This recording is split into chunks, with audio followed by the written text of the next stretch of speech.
Here is firewood and food for 2 weeks.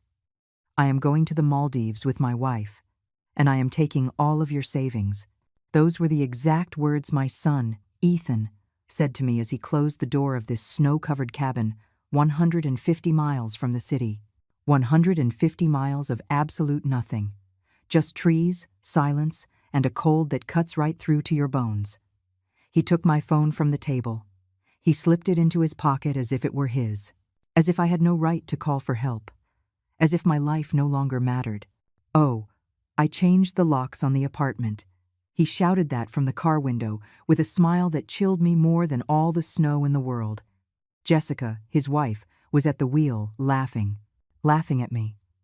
At the stupid old woman who worked her entire life, who raised her son alone after his father died, who saved every penny to have something decent in her old age. And now they were going to the Maldives with my money, with the $75,000 my late husband and I scraped together over 40 years of sacrifice. I watched them drive away down the snow-covered dirt road. The car disappeared between the trees, and the silence swallowed me whole. I am 68 years old. I am alone. I have no phone. I have no way to get out of here. The nearest town is a day's walk away, and in this cold, I would never make it alive. Ethan knew that. He planned everything perfectly. Oh, so he thought. Because what my son did not know, what Jessica could not imagine, as she laughed on her way to the airport, is that I had also planned something. Something that was waiting for them right there, at that very airport, and when they discovered it, when they understood what I had done, it would be far too late for them. I stood in front of the window, watching the tire tracks fade under the fresh snow, and I smiled. Yes, I smiled, because for the first time in 3 weeks, since I discovered their miserable plan, I felt like I could breathe. The trap was set. All that was left was for them to fall into it. But let me tell you how I got here. How a mother who loved her son madly ended up abandoned in a frozen cabin, waiting for the perfect moment of her revenge. Because this did not begin today. It began exactly 21 days ago, when I overheard a conversation I was never meant to hear. It was a Tuesday afternoon. Ethan had come to visit me, which was rare because ever since he married Jessica 3 years ago, he barely showed up at my apartment. I was happy to see him. I made his favorite meal, that pot roast he loved as a kid. He ate in silence, distracted, glancing at his phone every 2 minutes. Jessica did not come with him. She never did. That woman hated me from the day I met her, even though I always tried to be kind, to accept her, to love her like a daughter. After dinner, Ethan excused himself and went out onto the balcony to make a call. He said it was work. I stayed in the kitchen washing dishes, but the window was open. I did not mean to listen. It was fate, or maybe God, putting me in the right place to discover the snake I had raised. The old woman does not suspect a thing. I heard Ethan's voice, clear as water, that voice that used to sing me lullabies when he was little. That voice that told me I love you, Mom, every night before bed. I already spoke to the owner of the cabin. We drop her off there with supplies and head straight to the airport. I am changing the locks tomorrow. By the time anyone finds her, if they ever find her, we will be in the Maldives spending her money. My hand stopped under the water. The plate slipped and crashed into the sink, but Ethan did not hear it. He kept talking. "Jessica, baby, in 2 days, we will be rich. $75,000. Enough to start over in another country if we want. The old woman has no one else, no siblings, no close friends. No one is going to ask about her until it is too late." I felt the floor move beneath my feet. I had to grip the edge of the sink to keep from falling. My son, my only son, the boy for whom I sacrificed everything, my dreams, my youth, my entire life. He was planning to abandon me to freeze to death in an isolated cabin. And the worst part, the part that shattered my soul, was hearing him laugh. Laughing while he talked about my death as if it were a technicality, a minor detail in his perfect plan. I dried my hands slowly. I took a deep breath. And in that moment, something inside me changed. I was no longer Margaret, the loving, self-sacrificing mother. I was someone else. Someone who had been pushed too far. Someone who had nothing left to lose. Ethan walked into the kitchen, smiling. "Sorry, Mom. That was important." His voice was so sweet, So fake. I smiled back at him. Do not worry, my love. And I hugged him. I hugged him tight while he remained clueless that I had heard every word, that I knew every detail of his betrayal, that from that moment on, the game had changed. That night, after Ethan left, I did not cry. I did not scream. I did not break anything. I sat in my favorite armchair, the same one where my husband died 5 years ago, and I thought with absolute clarity, if my son wanted to play dirty, I was going to teach him who invented the game. Because he forgot something important. I did not make it to 68 by being a fool. I survived poverty, widowhood, years of working double shifts to give everything to that ungrateful son. And if I have learned anything in this life, it is that when you are pushed to the edge of a cliff, you either fall or you learn to fly. I picked up my phone and called the only person I could trust. Catherine, my friend of 30 years. The woman who was with me when I buried my husband. The smartest lawyer I know. Catherine, I need your help. My voice sounded calm, cold, different. I need this to stay between us. It is about Ethan, and I need to act fast. She did not ask any questions. She just said, "Come to my office tomorrow." And she hung up. That is how real friends are. They do not need explanations. They just need to know you need them. That was the night the mother died and the strategist was born. The night I stopped being a victim and became a player. Because Ethan made a fatal mistake. He underestimated me. He thought that because I was old, I was weak. He thought that because I was his mother, I would forgive anything. But there are betrayals that cannot be forgiven. And there are mothers who, when they awaken with fangs. Now I am here, in this frozen cabin, surrounded by snow and silence. Ethan thinks he has won. He thinks he is on his way to his tropical paradise with my money in his pocket and a clear conscience. But what he does not know, what he is about to discover at that airport, is going to shatter him more than any cold. Because revenge, when served ice cold, when cooked with patience and precision, is the bitterest dish of all. And I, Margaret, have been cooking it for 3 weeks. The day after I overheard that cursed conversation, I got up at 5 o'clock in the morning. I had not slept at all. Every time I closed my eyes, I saw Ethan's laughing face, heard his words like knives stabbing into my chest. The old woman does not suspect a thing. Those words spun in my head like a broken record. But I was not going to let myself be destroyed. Not after everything I had survived. I showered, got dressed in my gray suit, the one I wore for important occasions, and left my apartment at 7 o'clock sharp. Catherine's office was on the other side of town, but I needed to walk. I needed to feel the cold morning air to keep my mind clear. Because what I was about to do required precision. One single mistake, and Ethan would win. One single false move, and I would end up frozen in that cabin with no one ever knowing the truth. I arrived at 8:30. Catherine was already waiting for me with 2 steaming cups of coffee. She is 56 years old, with short hair and a few gray streaks she never bothered to dye, and a gaze that can read people like open books. When she saw me walk in, she knew immediately that something terrible had happened. "Tell me everything, Margaret, and do not hold anything back." Her voice was firm, but warm. I sat across from her and told her every detail, the call on the balcony, Ethan's exact words, the plan to abandon me in the cabin, the $75,000, the Maldives, everything. As I spoke, I felt the words burn my throat, but I did not cry. I had no tears left for that son. Catherine listened in silence. When I finished, she stared at me for a long minute. Then she spoke with the kind of calm that only lawyers who have seen the worst of humanity possess. "We have 3 weeks, you said. That is enough time, but we need to move fast. First, the money. You need to protect it right now." She pulled out a folder and started writing. "We are going to open a new account at a different bank. In your name only. Today, we transfer 80% of your savings. We will leave some in the old account so Ethan does not get suspicious, but the bulk of it will be safe. Second, we need evidence of his intentions. That is trickier, but I know someone who can help us."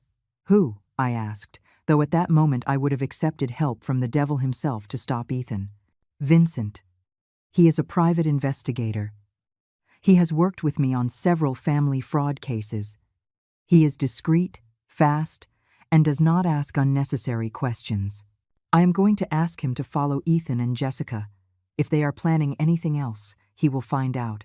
And if there is anything they can use against you or in your favor, we will know before they do. A shiver ran down my spine. This was real.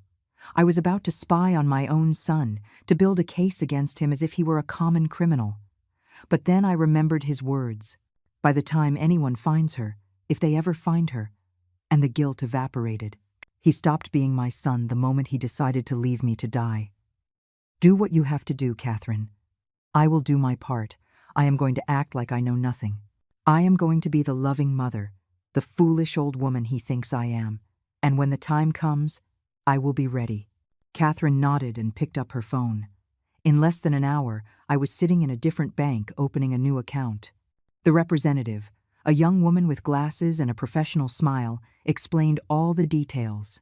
We transferred $60,000. I left $15,000 in my old account, enough that Ethan would not notice anything strange if he checked, but not so much that he could steal my entire future. When I walked out of the bank, I felt like I could breathe for the first time in 24 hours. The money was safe. At least there was that. But the hardest part remained. Pretending. Acting as if my heart was not broken into 1,000 pieces. As if I did not know that my only son wanted me dead. That same afternoon, Ethan called me. Mom, Jessica and I were thinking about taking you to a friend's cabin for a few days. You know, so you can rest, get some fresh air. It would do you good to get out of the city. His voice sounded so convincing, so concerned. I could almost believe he actually cared. Oh, my love, what a lovely thought, I replied in the sweetest tone I could manage. But I do not want to be a bother. I know you two are busy. It is no bother, Mom. We insist.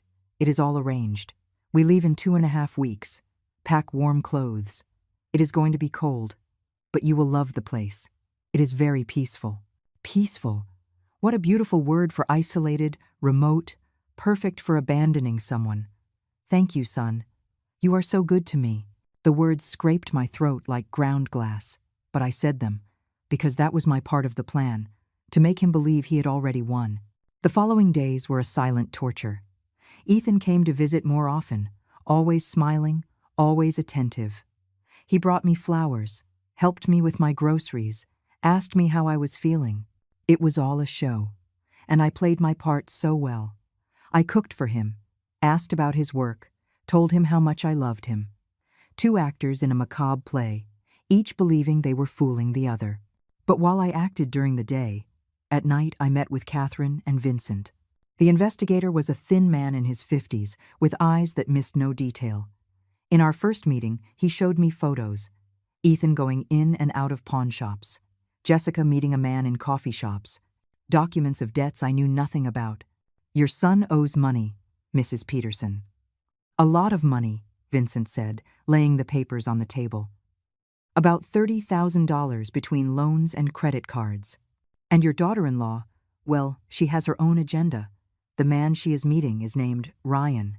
He works as a waiter at a high-end restaurant, but from the looks of it, she is passing him money. A lot of money. My stomach churned. Did my daughter-in-law have a lover? Did Ethan know? Or was she playing him just as expertly? There is more, Vincent continued. I have been tracking their movements for 5 days. They bought plane tickets to the Maldives, just 2 tickets, in the names of Ethan and Jessica. They leave on the exact same day they plan to leave you at the cabin. But here is where it gets interesting. Ryan also bought a ticket to the same destination, for the day after.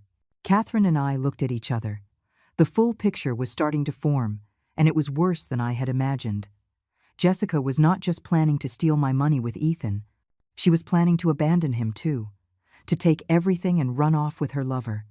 My son was an idiot, a cruel idiot, but an idiot nonetheless. We need more evidence, Catherine said. Something we can use legally. Vincent, can you record a conversation between them? Something that proves the plan? Already did. Vincent pulled a small recorder from his briefcase, last night in their apartment. They talked about everything, how they are going to leave you, changing the locks, transferring the money. They even mentioned that if you do not survive the cold, it would be easier because there would be no police report. It is all here. My hands trembled as I reached for the recorder. Catherine stopped my hand before I could press play. Do not listen to it, Margaret. Not now. You have to keep a clear head. We have what we need. Now comes the final part. The strike. What are we going to do? I asked, though a part of me already knew the answer. We are going to let them take you to the cabin. You are going to act as if you know nothing. And when they get to the airport, thinking they have won, the police will be waiting for them. With this recording, with the fraudulent documents, with everything. We are going to destroy them legally before they even step on the plane. But I will be alone in that cabin, I said. What if something goes wrong? You will not be alone. Vincent is going to follow them from a distance. The moment they leave you there, he will come for you. He will get you out of there within a few hours. We just need Ethan and Jessica to believe they have won long enough for them to get to the airport. It was risky. It was painful. But it was perfect. I nodded slowly. Let us do it.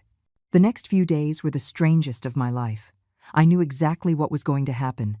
I knew every detail of Ethan's plan. And still, I had to wake up every morning and act as if my world were normal. As if my son was not counting the days until he abandoned me in the middle of nowhere. As if every hug he gave me was not a lie wrapped in betrayal. But I was counting, too. Counting the days until the trap would spring.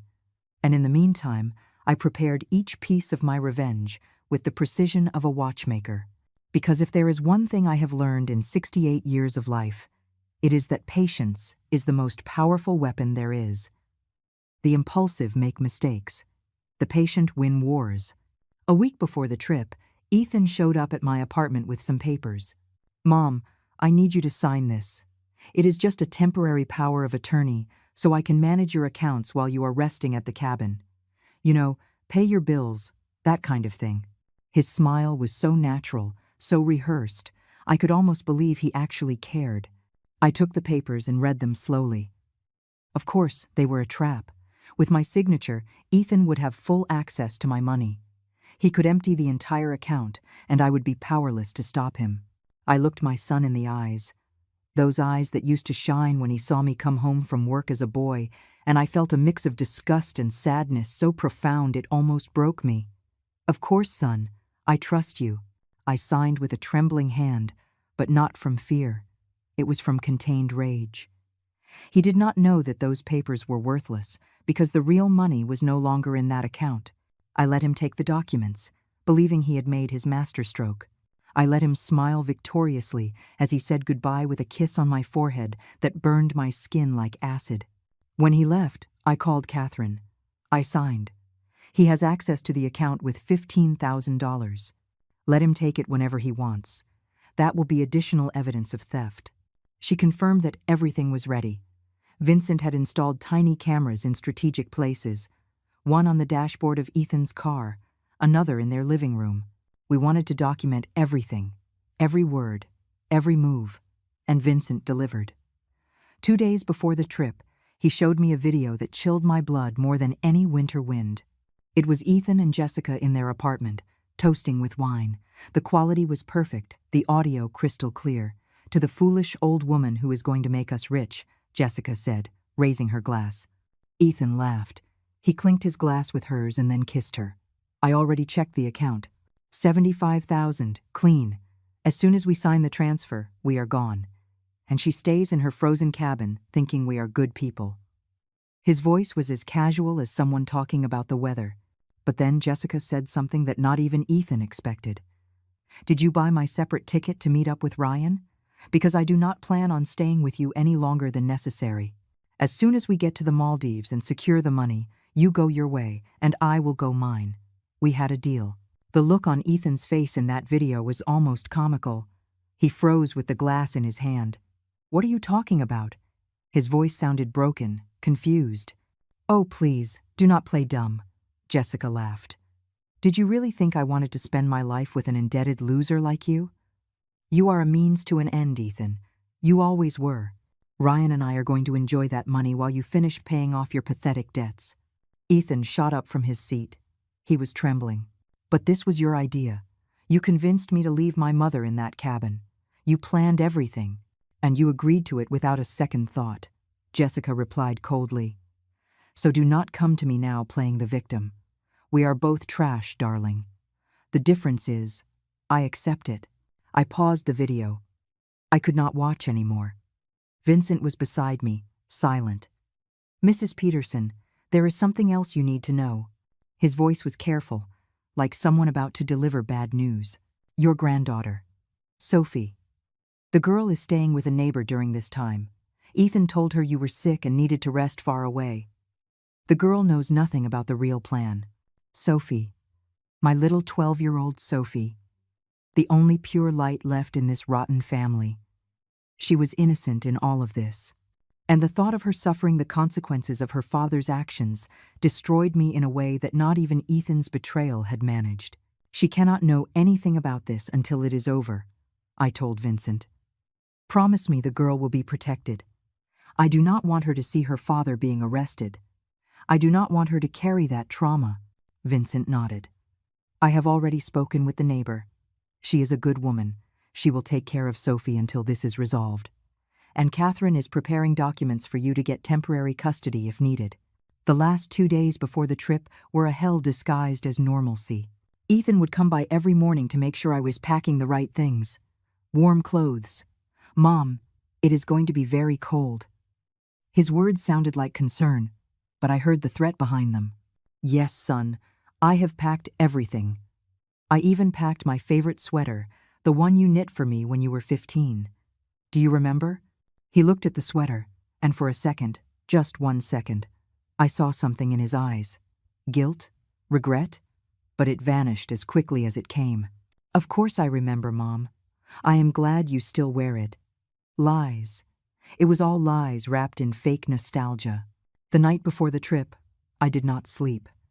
I sat on my bed, staring at the suitcases. A small one with clothes for the cabin, another one hidden in Catherine's closet with my real-life documents, money, photographs, everything that truly mattered. Because I knew that after tomorrow, nothing would ever be the same. I would win the battle, but I would lose my son forever. And that truth weighed on me more than any revenge. At 6 o'clock in the morning, Ethan knocked on my door. He was already dressed, with a smile that did not reach his eyes. Ready for your adventure, Mom? Jessica is waiting in the car. I grabbed my small suitcase, the one they could see, and walked out of my apartment. Maybe for the last time. Maybe forever. The drive was silent. Jessica drove, staring at the road with that bored expression she always had when she was near me. Ethan was in the passenger seat, checking his phone, probably calculating how much money they would spend in their tropical paradise. I was in the back, watching out the window as the city grew smaller and smaller until it disappeared. After 3 hours, the landscape changed completely. There were no more buildings or people, only trees, mountains, and snow. So much snow. The highway turned into a dirt road, and then barely a trail between the trees. Finally, after 4.5 hours of driving, we arrived at the cabin. It was worse than I had imagined. An old wooden structure, isolated in the middle of a clearing surrounded by dense forest. There were no other houses in sight, no signs of civilization, just the white silence of the gently falling snow. Ethan got my suitcase out and carried it inside. The cabin had a single room with a small bed, a wood-burning stove, a table, and 2 chairs. In the corner was a pile of firewood. On the table, a box of canned food. Preserves, soups, beans. Here is firewood and food for 2 weeks, Ethan said, gesturing to everything like a tour guide. The water is in that tank.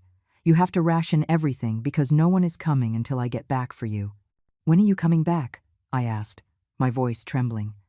I played my best role of a frightened old woman. In 2 weeks, Mom. I promise.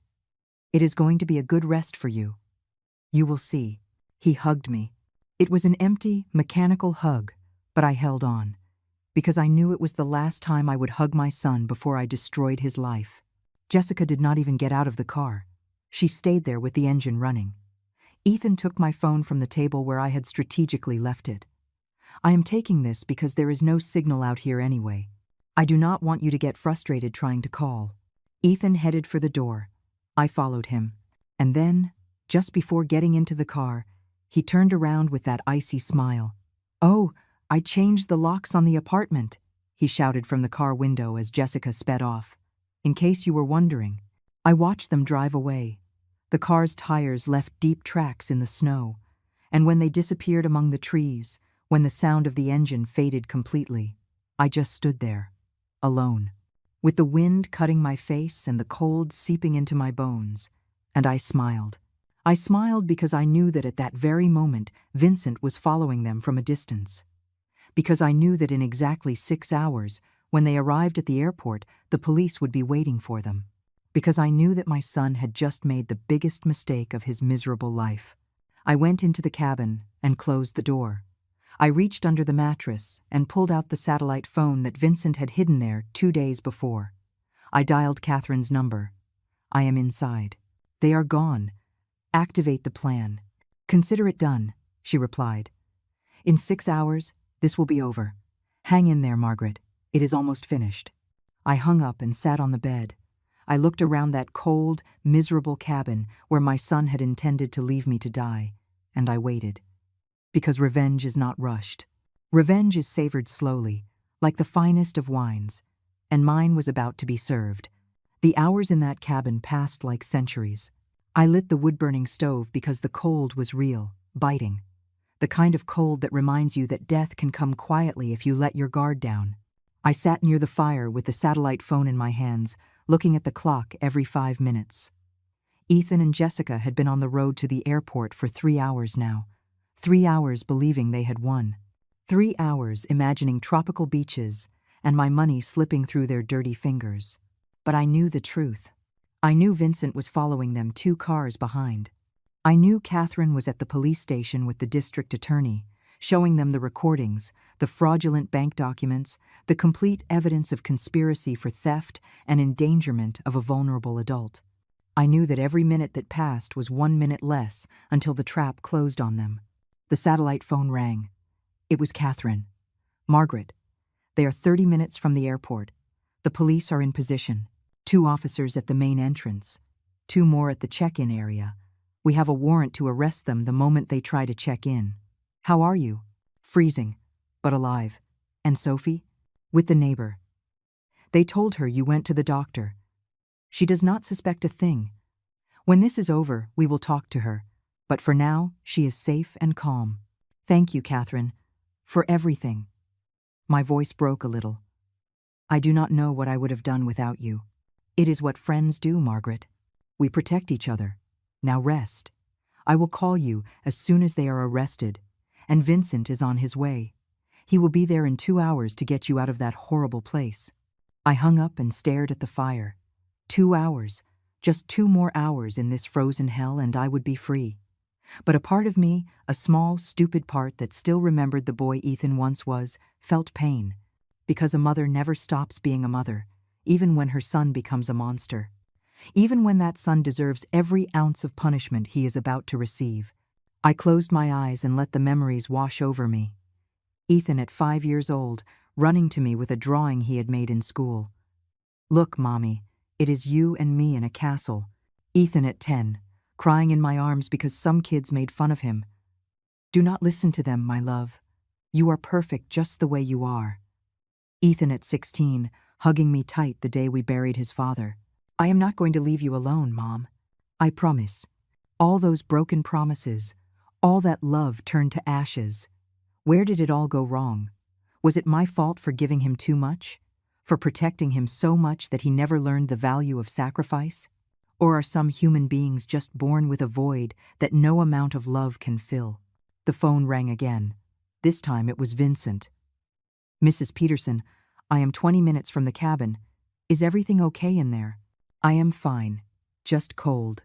"Have they reached the airport yet?" "They just entered the parking garage. I am watching them from my car." Ethan looks relaxed, even happy. Jessica is touching up her makeup. They have no idea what is waiting for them. The police are ready. In 10 minutes, when they walk into the terminal, it will all be over. 10 minutes. My heart started to beat faster. Not from fear, but from anticipation. from that dark pleasure that comes when you know justice is about to fall upon those who have wronged you. Stay on the line, Vincent. I want to hear what happens. Understood. I will leave the phone on. Hold on. I heard muffled sounds, footsteps, the sound of the wind. Vincent was walking towards the airport terminal, following them from a distance. Then I heard Ethan's voice, clear as water. Come on, baby. The flight leaves in 2 hours. We have plenty of time. I cannot wait to be on the beach, Jessica replied with that sharp voice that always irritated me. Away from this boring country and your burdensome mother.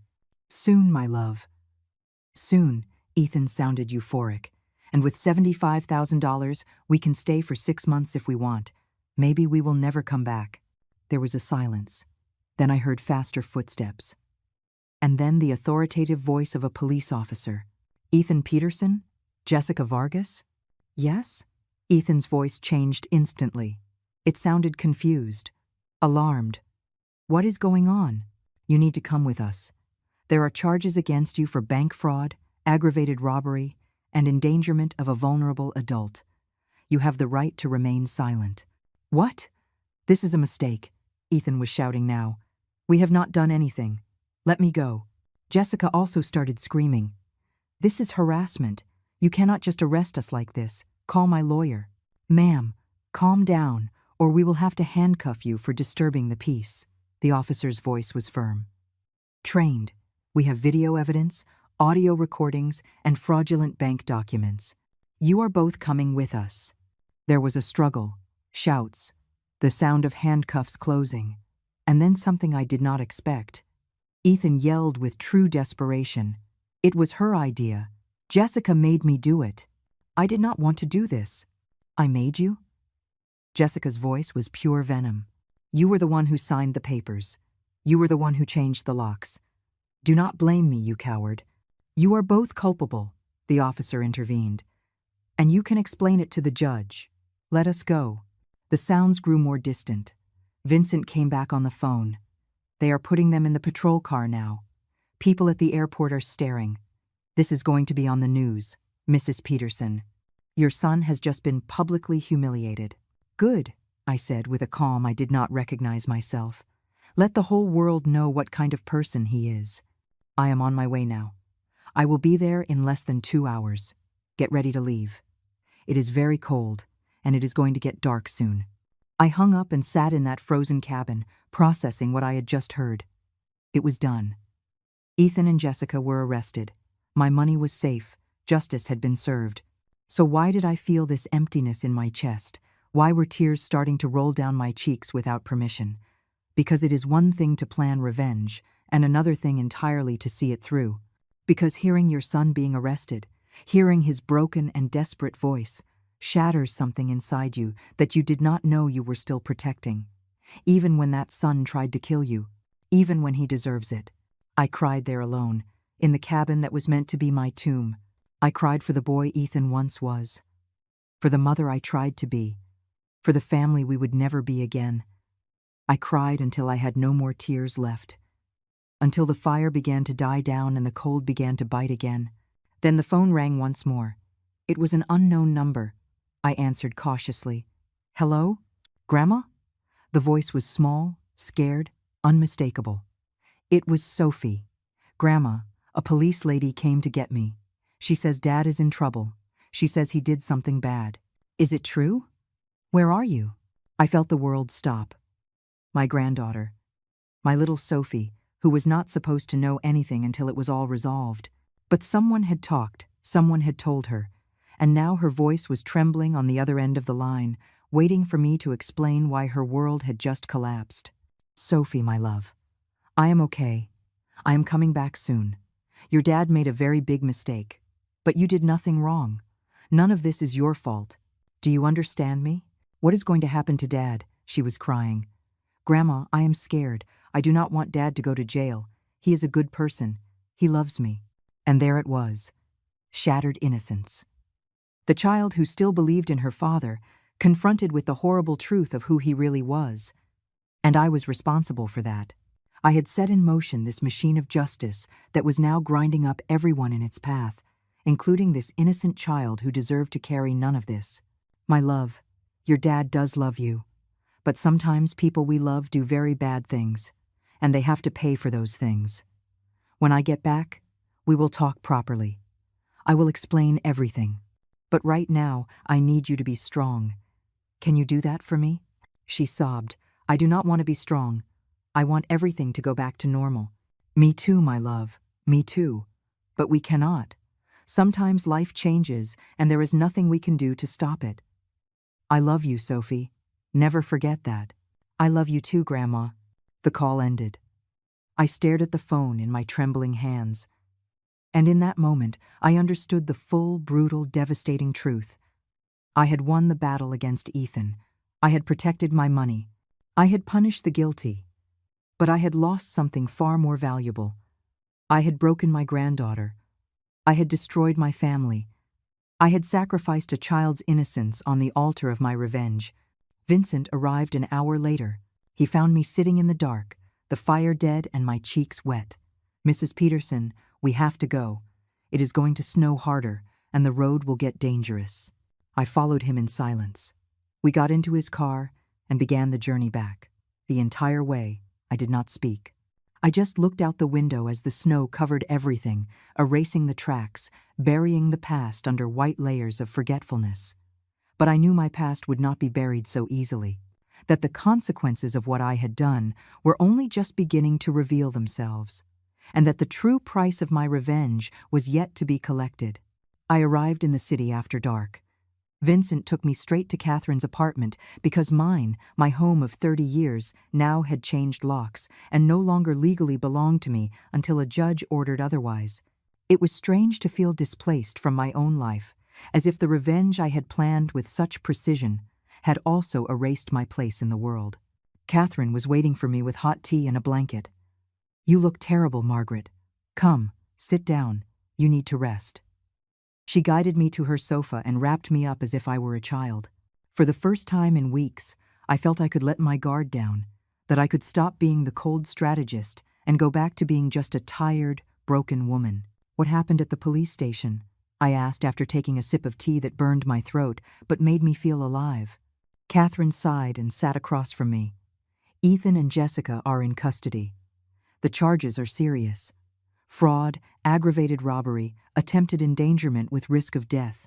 The prosecutor is asking for 5 to 8 years in prison for each of them. With the recordings and documents we have, it is almost impossible for them to get off. 5 to 8 years. I repeated the words as if they were in another language. My son is going to spend the best years of his life in a cell. Your son tried to leave you to die in a frozen cabin. Margaret, Catherine took my hands. You cannot feel guilty about this. He chose his path. You just defended yourself. But Sophie called me. My voice broke. She knows everything. She is devastated. And I am responsible for that pain. You are not responsible for Ethan's actions. He is the only one to blame. Sophie is a smart girl. In time, she will understand. The important thing now is that you are okay. Did you eat anything in the cabin? I shook my head. I was not hungry. I had not been hungry in hours. Catherine got up and went to the kitchen. She came back with hot soup. Eat. You need strength for what is coming. What is coming? I asked, though a part of me already knew the answer.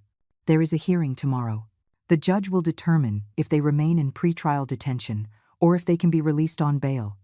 You need to be there. You need to give your testimony. And believe me, it will not be easy. Ethan is going to try to manipulate you. He is going to cry. He is going to beg. He is going to say it was all a mistake. You have to be prepared to see him like that. I do not know if I can, Catherine. He is my son. I know. That is why I will be with you every second. You will not face him alone.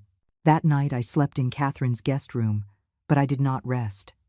Every time I closed my eyes, I saw Ethan's face as a child. I heard Sophie's voice crying. I felt the cold of the cabin seeping into my bones. I got up 3 times to walk around the living room, to look out the window, to try to process everything that had happened in such a short time. At 6 o'clock in the morning, Catherine knocked on my door. It is time to get ready. The hearing is at 9. You need to look strong, confident. They are going to try to make you look like the villain. Do not let them. I showered, dressed in a simple brown suit, and pulled my hair back. When I looked in the mirror, I saw a woman I did not recognize. I had deep dark circles under my eyes, wrinkles that seemed to have multiplied in days, and a hard look I had never seen in myself before. Revenge had transformed me into someone different. I did not know if that was a good thing or a bad thing. We arrived at the courthouse at 8:30. There were reporters outside. Vincent was right. This had made the news. Elderly woman nearly murdered by her own son in plot to steal her inheritance. The headlines were sensational and horrible, but true. Catherine shielded me from the cameras as we went inside. The courtroom was cold and impersonal. Gray walls, fluorescent lights, the smell of old paper and disinfectant. I sat in the front row. 5 minutes later, they brought in Ethan and Jessica. They were wearing orange prison jumpsuits, handcuffs on their wrists. Ethan saw me, and something in his face changed. He looked older, more tired. He looked like what he was, a man who had gambled everything and lost. "Mom," he whispered as he passed by, "please, forgive me." I did not answer. I could not. If I opened my mouth, I knew I would either cry or scream, and I did not want to give him that satisfaction. Catherine squeezed my hand. "Stay strong." The judge entered, and we all stood up. He was an older man, about 60, with a severe face and thick glasses. He sat down, reviewed the documents, and began the hearing. "I have reviewed the case. The charges are extremely serious. We have video evidence, audio recordings, and testimony. Does the defense have anything to say?" Ethan's lawyer, a young man in a cheap suit, stood up nervously. "Your Honor, my client acknowledges that he made serious mistakes, but he was manipulated by his wife, Jessica Vargas. She was the one who planned everything. My client is a victim as well." Jessica shot up. "Liar!" He signed the papers. "He changed the locks. Do not blame me for his cowardice." "Order in the court!" the judge shouted, banging his gavel. "Mrs. Vargas, sit down or you will be removed." The prosecutor stood up. "Your Honor, both defendants are equally guilty. They planned together to abandon a 68-year-old woman in an isolated cabin in the middle of winter, steal her life savings, and leave her without any means of communication or transportation. If it were not for the precautions the victim took, we would be dealing with a homicide case. We request pretrial detention without the possibility of bail." The judge looked at me. "Mrs. Margaret Peterson, do you wish to give your testimony?" I stood up on trembling legs. Catherine held my arm. "Yes, Your Honor." "Go ahead." I took a deep breath. I looked Ethan in the eyes. My son abandoned me to die. He took my phone. He changed the locks on my home. He stole my access to my savings, all while hugging me and telling me he loved me. I do not know what hurts more, the betrayal or the realization that the boy I raised no longer exists, that in his place is a stranger capable of killing his own mother for money. Ethan started to cry. "Mom, I am sorry. I am so sorry. I was desperate. I had debts. Jessica was pressuring me. I did not want to hurt you. Please, believe me. You had 3 weeks to regret it, Ethan. 3 weeks in which you came to my house smiling, hugging me, acting like the perfect son. And in all that time, you never, not once, thought about telling me the truth. So do not ask me to believe you now." The judge took notes. Then he spoke with a firm voice. "I have heard enough. The defendants will remain in pretrial detention without the possibility of bail until the trial. The trial date will be set in 30 days. This hearing is adjourned." Ethan screamed as the officers led him away.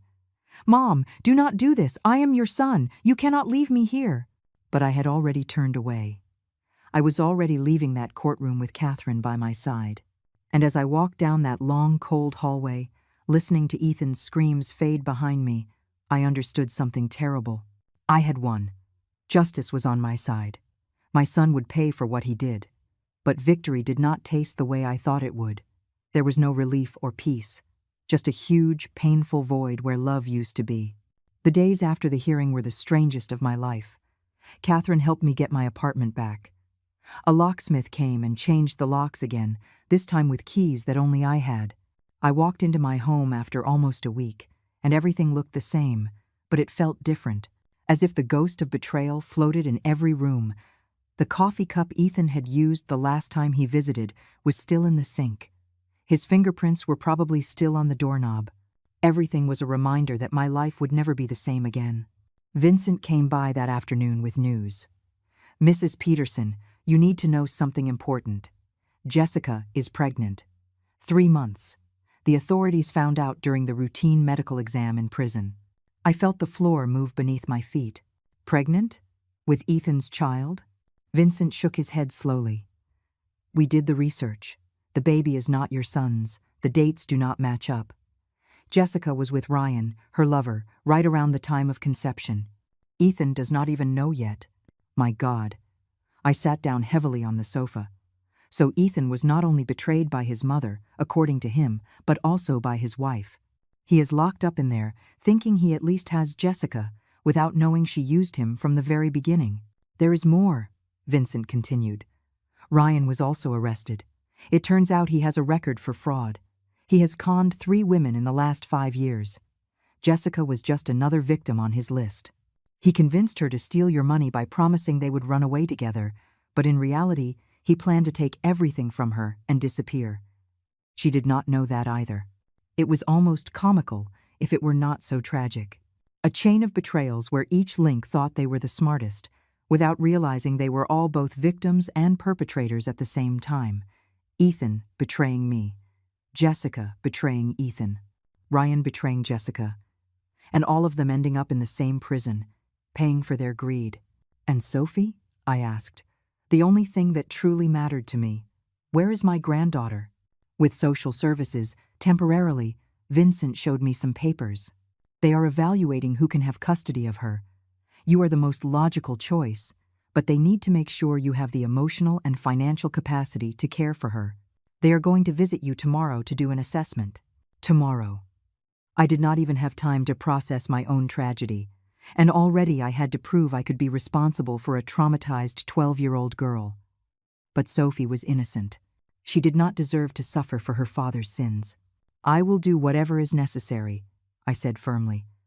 "That child is not going to end up in the system. She is my family. She is the only good thing left."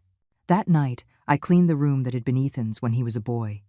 I had kept all his things for years: drawings, soccer trophies, school pictures. As I looked at them, I felt a mix of nostalgia and bitterness. At what point did this sweet boy who drew castles turn into the man who tried to kill me? Was it my fault? Did I spoil him? Did I give him so much that he never learned to value anything? I packed everything into boxes. I did not throw them away. I could not, but I stored them in the closet. Then I decorated the room for Sophie. Clean sheets, a few stuffed animals I had bought for her previous birthdays, her favorite books. I wanted her to feel safe, loved, at home when she came. The next morning, the social worker arrived. She was a woman in her 40s, with a clipboard and a professional but kind expression. "Mrs. Peterson, I am Patricia Ruiz. I am here to evaluate the conditions for the temporary custody of Sophie. Please, come in." I showed her the apartment, the prepared room, my stable financial situation, thanks to the money I had saved. Patricia was constantly taking notes. "Mrs. Peterson, I need to ask you something difficult. How do you feel about having in your care the daughter of the man who tried to kill you? Is there any resentment that could affect the child? Sophie is not Ethan. She is an innocent child who is suffering for decisions she never made. I love her more than anything in this world. I am not going to punish her for her father's mistakes.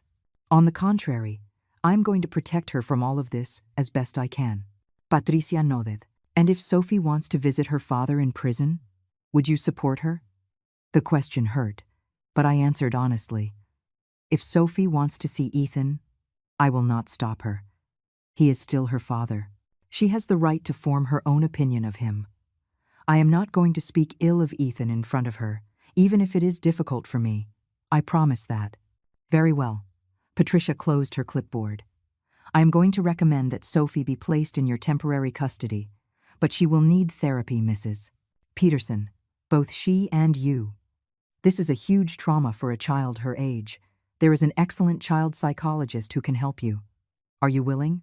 I will do whatever is necessary for my granddaughter. 2 days later, Sophie arrived. The social worker brought her in the afternoon. My granddaughter got out of the car with a small suitcase and eyes swollen from crying so much. When she saw me, she just stood on the sidewalk, unsure. I opened my arms, and she ran. She ran and crashed into me with such force that we almost both fell over. "Grandma," she sobbed against my chest. "Everything is horrible. Dad is in jail. Mom Jessica does not want to see me. They say you are the one who had them arrested. I do not understand anything." I hugged her tight as Patricia watched us from a distance. "I know, my love. I know you are confused and scared, but we are going to be okay. The two of us together, we are going to get through this. I promise you." "Why did Dad do that? Why did he want to hurt you?" Her voice was so small, so broken. "I do not have all the answers, Sophie. Sometimes the people we love make horrible decisions. But none of this is your fault. Do you hear me? None of it." I took her inside. I showed her her room. She looked at everything with wide, frightened eyes. "Can I stay here? For real? This is your home now. For as long as you need." That night I made her favorite dinner, pasta with homemade marinara sauce. We ate in silence because words were not enough to heal so much pain. Afterward, I helped her unpack. I found a photograph of Ethan in her suitcase. It was from 2 years ago, on her birthday. Ethan smiling with Sophie on his shoulders. "Can I keep it?" she asked with a trembling voice. "I know Dad did bad things, but I still miss him." I felt my heart break. "Of course you can keep it, my love. He is still your dad. Nothing changes that. But you must hate him. After what he did to you." "I do not hate him, Sophie. I lied because I did not want to burden her with my pain. I am angry, I am hurt, but I do not hate him. He is my son. And as much as it hurts me, a part of me will always love him. Just like you do." She hugged the photograph and cried. I cried with her. 2 broken generations because of one man's decisions. 2 women trying to pick up the pieces of a shattered family. The next day, a letter from the prison arrived. It was from Ethan. The handwriting trembled on the paper. "Mom," it began, "I know I have no right to ask you for anything. I know what I did is unforgivable. But I just found out that Jessica is pregnant and the baby is not mine. I also found out that Ryan is a con artist, that she used me just like I used you. And now I understand. I understand the pain I caused you, the betrayal you felt, because now I feel it too. I am in this cell thinking about everything I lost. My mother, my daughter, my freedom, my dignity, all for greed and stupidity. I am not asking for your forgiveness because I do not deserve it. I am only asking you to take care of Sophie. She is innocent.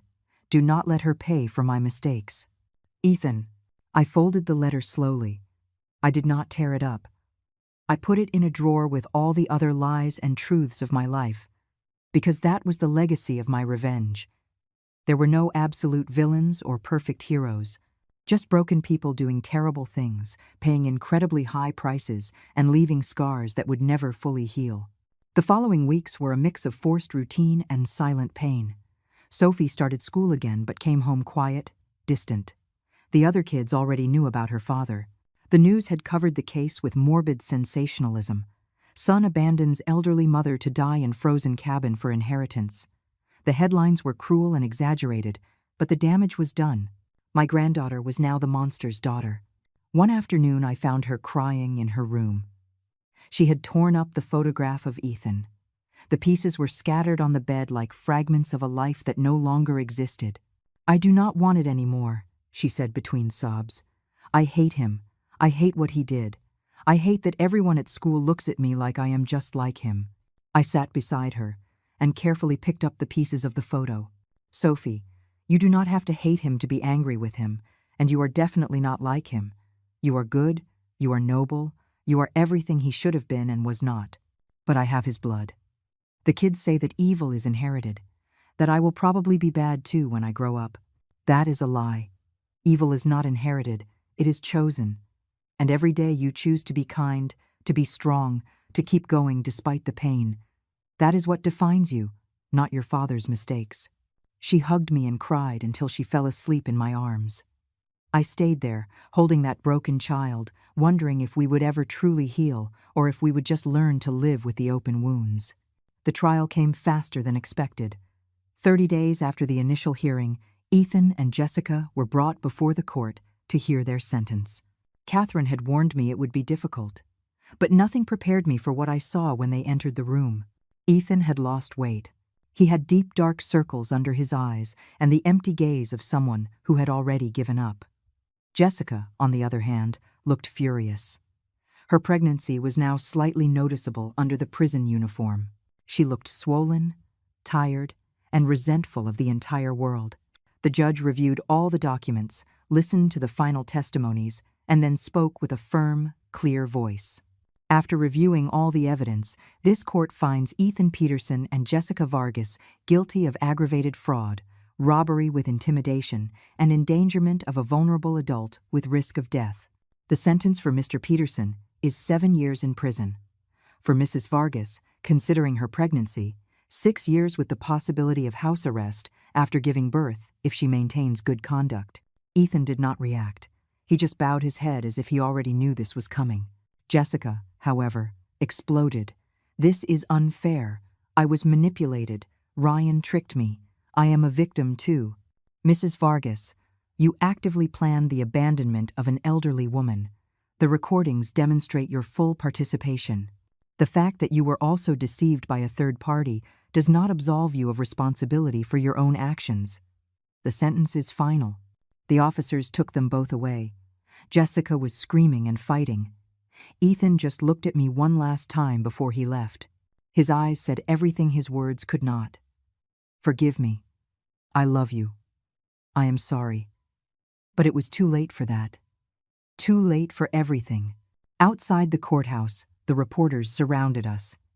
"How do you feel about the sentence, Mrs. Peterson? Do you think it is enough justice? Will you ever forgive your son?" The questions were like daggers. Catherine protected me and cleared a path for us to the car. On the way home, I broke the silence. "Catherine, did I do the right thing?" She glanced at me as she drove. "You did what you had to do to survive, Margaret. Ethan made his choices. The consequences are his, not yours. But Sophie is devastated. My family is destroyed. I won the case, but I lost everything else. Sometimes winning and losing are the same thing." Catherine parked in front of my building. "Now you have to decide what you do with what is left. You can stay in the pain forever, or you can try to build something new with Sophie. It will not be easy, but it is possible." That night, when I got home, Sophie was waiting for me in the living room. She had been watching the news. "How many years did Dad get?" 7 years.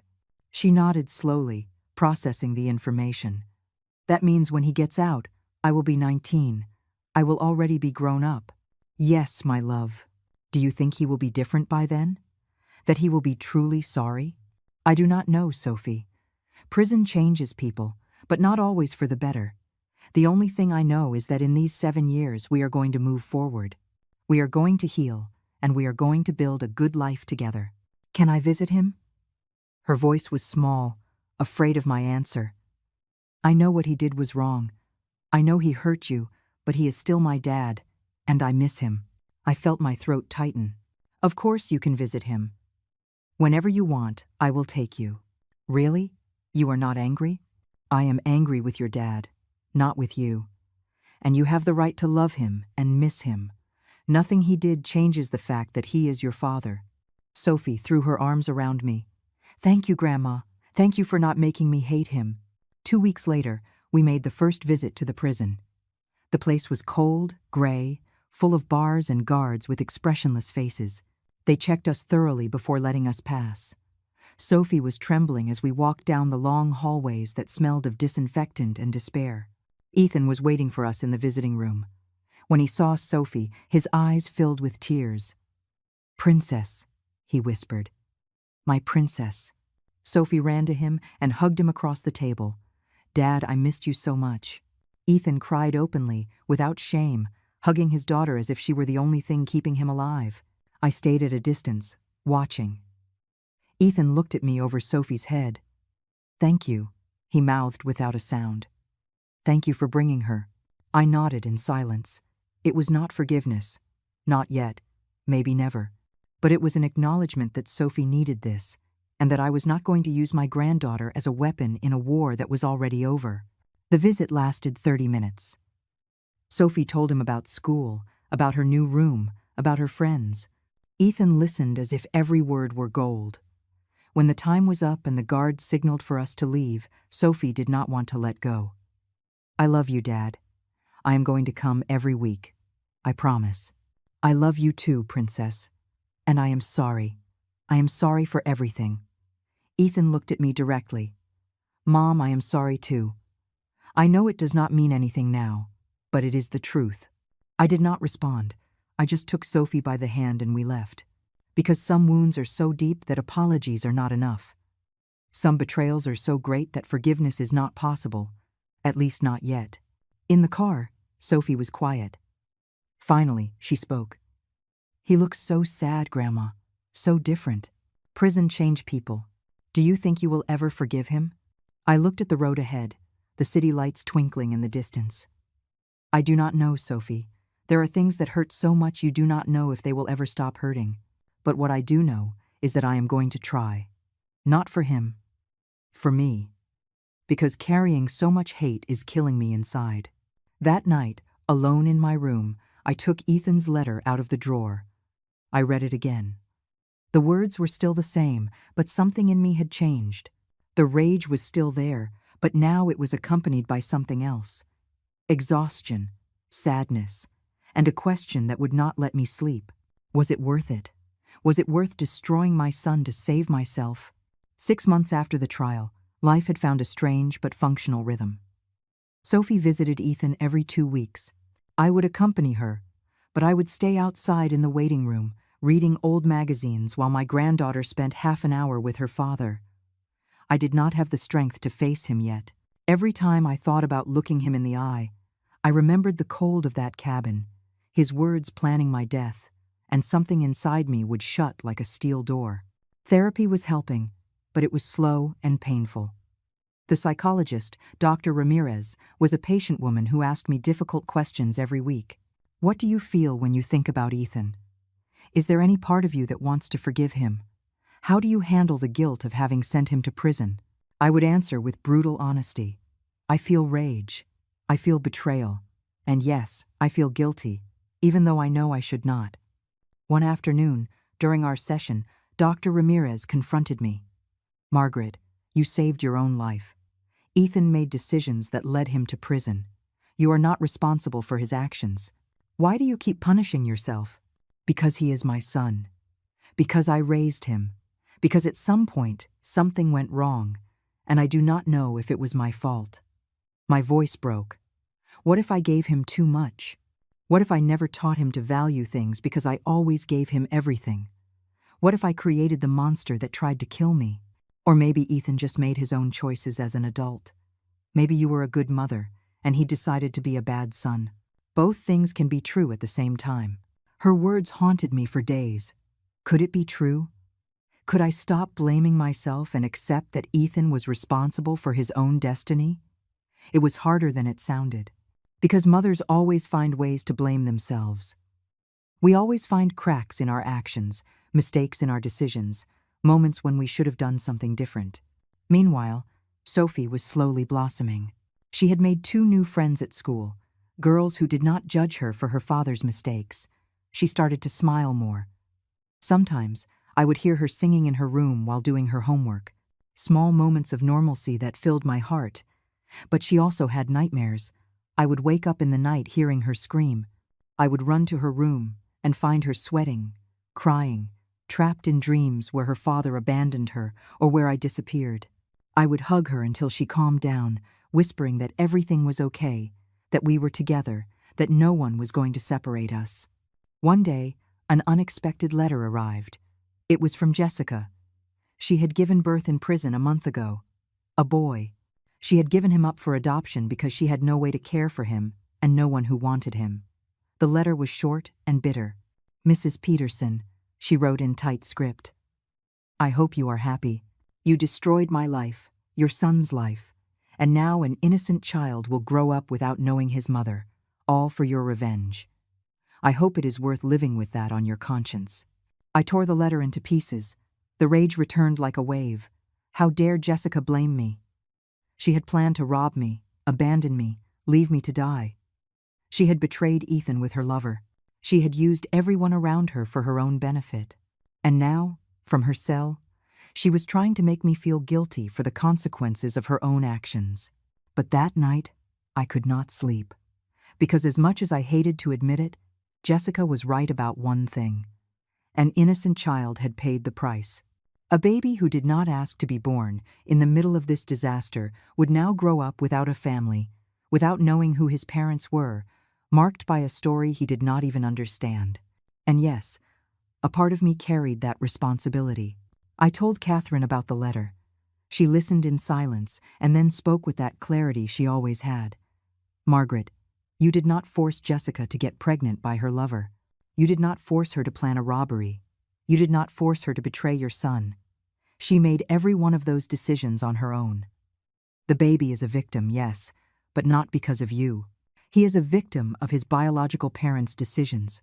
I know. But I cannot help feeling that my revenge came at too high a cost. Too many people suffered, and if you had done nothing, you would be dead. Would that cost have been better?" I had no answer for that, because both truths existed at the same time. I had the right to defend myself, to seek justice. But justice had dragged innocence in its wake. Sophie, Jessica's baby, maybe even Ethan himself, who had perhaps been manipulated more than I wanted to admit. 2 weeks later, Sophie asked me a question that shattered me. "Grandma, are you ever going to visit Dad with me? He always asks about you. He says he misses you, that he wants to talk to you, even just once." "I am not ready, my love.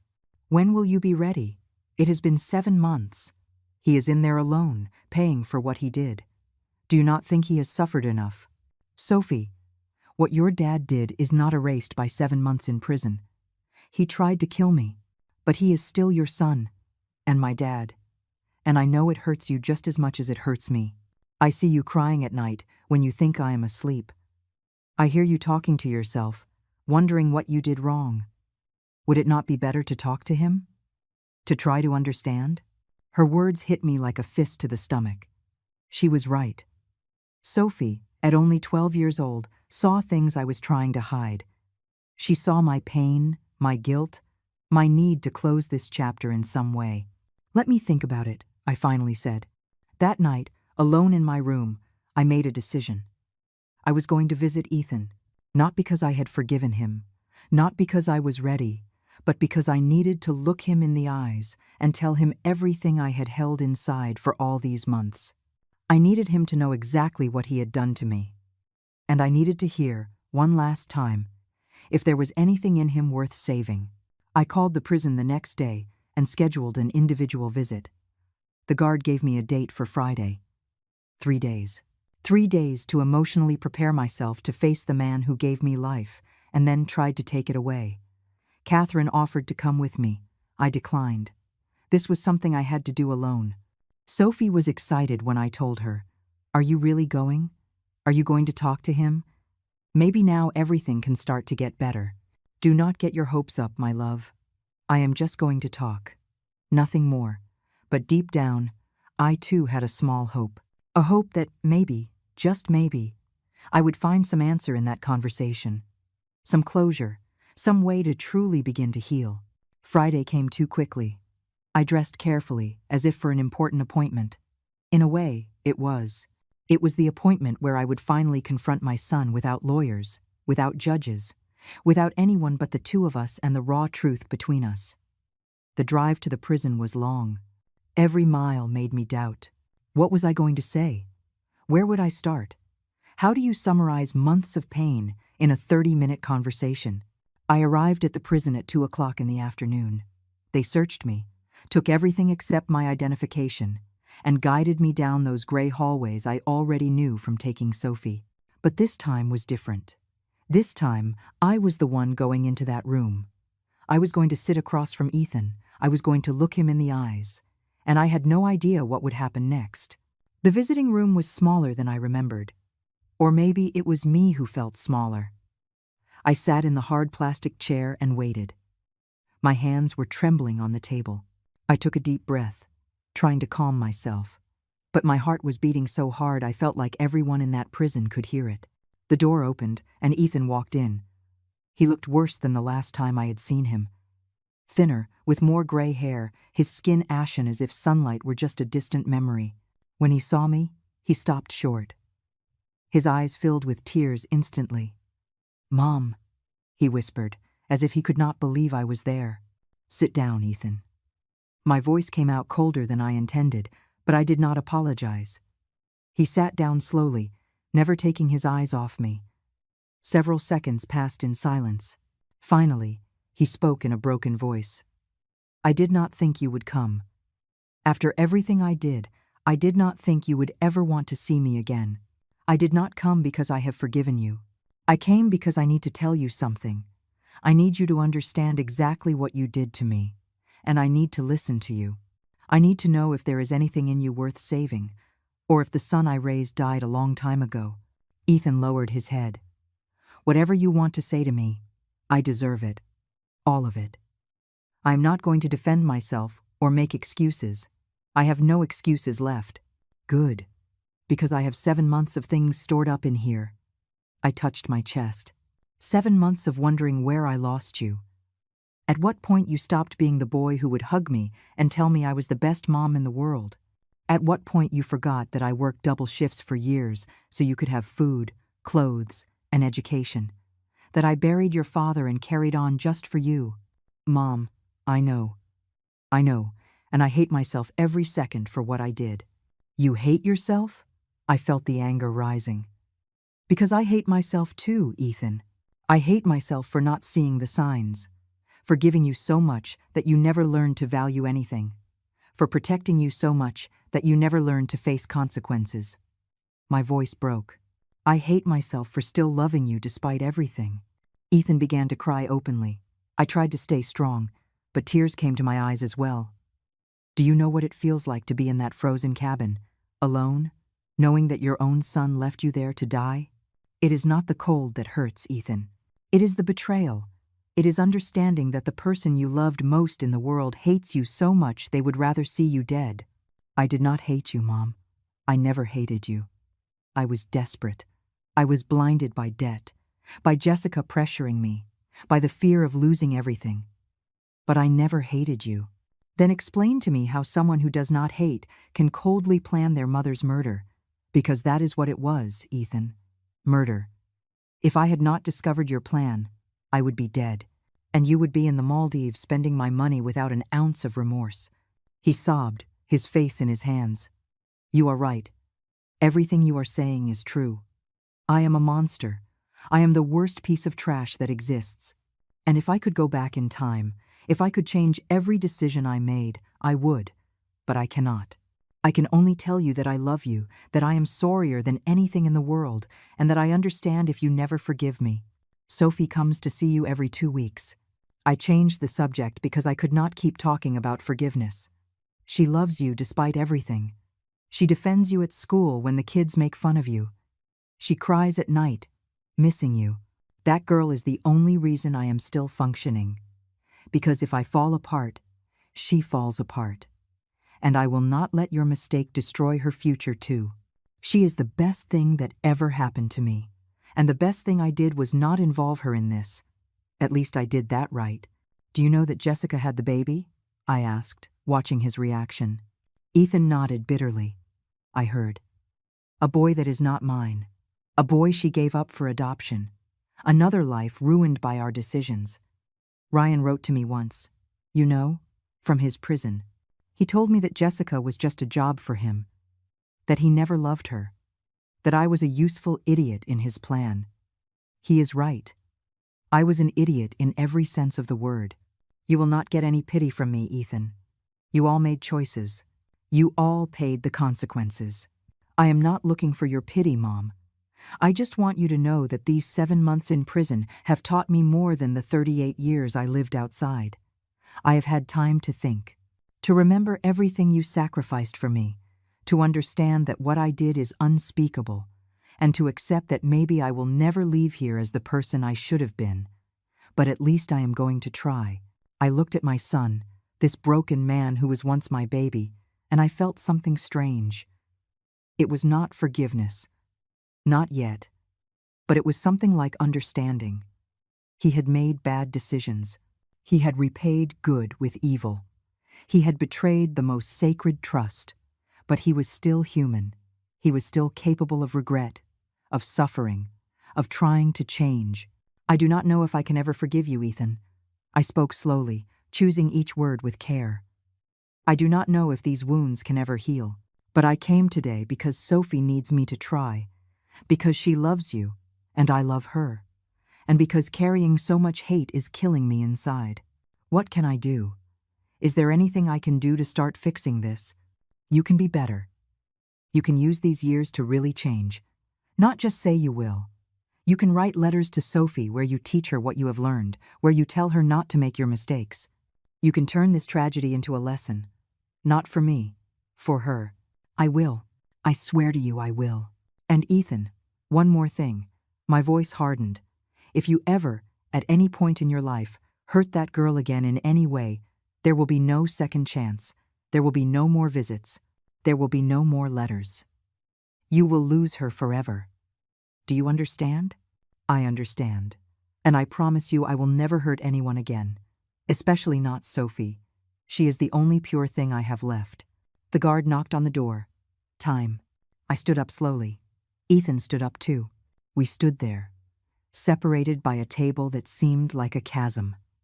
Mom, will you come back? His voice was small, hopeful. I do not know. Maybe. Someday. When I am ready. I walked out of that prison feeling something different. It was not peace. It was not happiness. But it was something like partial closure. Like when you finish reading a sad book and, even though it hurts, at least you know how it ends. Sophie was waiting for me at home with anxious eyes. How did it go? Did you talk? Is Dad okay? We talked. And yes, he is as okay as anyone can be in prison. I sat down next to her and hugged her.